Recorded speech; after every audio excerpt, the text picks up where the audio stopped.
Shares of American Waterworks are up almost 20% this year, and CEO Jeff Sturba says the momentum continues to flow.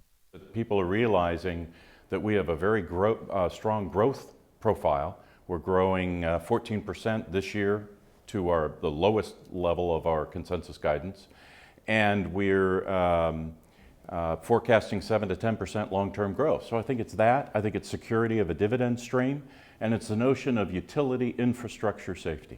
Where is that growth coming from? Where are the biggest opportunity areas for you?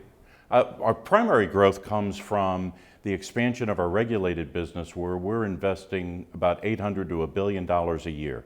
We're about 90% regulated, and that $800 to $1 billion is going to build infrastructure to help ensure quality of supply for customers all throughout the 30 states that we serve and parts of Canada.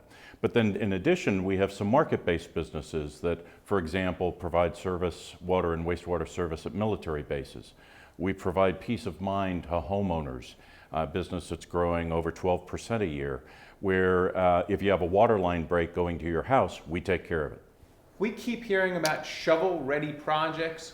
Are you seeing any of that government stimulus money? We're not seeing any of it. We don't count on any government stimulus money. We're focused on the investment of our private capital into the marketplace. What we are seeing is that a lot of water and wastewater services are provided by municipalities, and they've counted on that money to help fund projects. They're now way behind schedule. They're not being able to make the investments that they need to be making because that money really hasn't been available. What happens in a lot of that stimulus money that they label for infrastructure, it tends to go to those kinds of infrastructure projects that people see, roads, bridges, those kinds of things. Water sits underneath the ground. The water pipes are underneath the ground. They disrupt roads when they pop, when they burst.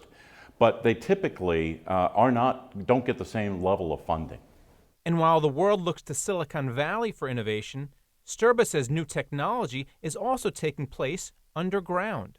We just received patents on a new technology for treating wastewater that will reduce the energy requirements by 30 to 50%.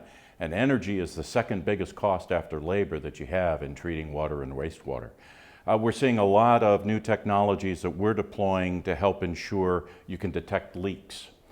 Because as a country, we lose over 2 trillion gallons a year of treated water because of leaks in pipes.